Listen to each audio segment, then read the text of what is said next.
ఉండు. హాయ్ అండి, welcome back to Kavitha channel. ఈరోజు ఏంటంటే అల్లం వెల్లిపాయ పేస్ట్ అండి. ఇదిగోండి, ఇట్లా అల్లం అయితే నీట్గా కడుక్కొని శుభ్రంగా చేసుకొని ఒక అరగంట సేపు ఎండలో అయితే పెట్టుకోవాలండి. చిన్నులపాయలు ఇలా పొట్టు తీసి పెట్టేసుకోవాలండి.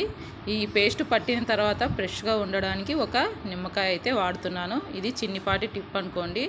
ఈ రెండిటి కలిపి నేను మిక్సీ పట్టేసుకొస్తున్నా. ఇట్లా కచ్చాబచ్చగా పట్టిన తర్వాత ఇప్పుడైతే నిమ్మరసం అయితే వేసేద్దామండి. ఇదిగోండి, ఇలా కచ్చపచ్చగా పట్టేసుకోవాలి. దీంట్లోకి ఇప్పుడు నిమ్మరసం యాడ్ చేసేద్దామండి. ఇలా చేసిన తర్వాత మళ్ళీ ఇంకొకసారి మిక్సీ పట్టేసుకొని వద్దామండి.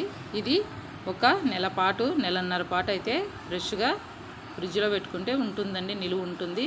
కలర్ కూడా చేంజ్ కాదు. ఇది అందరికి తెలిసిన విషయమే అండి. తెలియని వాళ్ళు అయితే ఉంటారు కదా, వాళ్ళ కోసం అయితే ఈ వీడియో చేస్తున్నా అండి. ఈ వీడియో నచ్చినట్లయితే లైక్ చేయండి, షేర్ చేయండి, సబ్స్క్రైబ్ మై ఛానల్. బాయ్.